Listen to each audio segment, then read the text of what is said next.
হেলিকপ্টারের বহর নিয়ে গন্তব্যে ফিরছিলেন ইরানের প্রেসিডেন্ট ইব্রাহিম রাইসি। দুটি হেলিকপ্টার নিরাপদে পৌঁছতে পারলেও মাঝপথে বিধ্বস্ত হয় রাইসিকে বহন করা হেলিকপ্টারটি।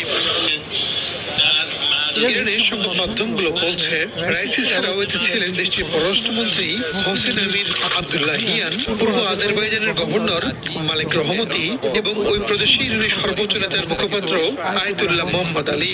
অন্যদিকে অপর দুটি হেলিকপ্টারে ছিলেন জ্বালানি মন্ত্রী এবং আবাসন ও পরিবহন মন্ত্রী। প্রতিবেদনে আরো বলা হয়, ইরানের প্রেসিডেন্টকে বহনকারী হেলিকপ্টারটি ছিল যুক্তরাষ্ট্রের তৈরি, যার মডেল বেল 212।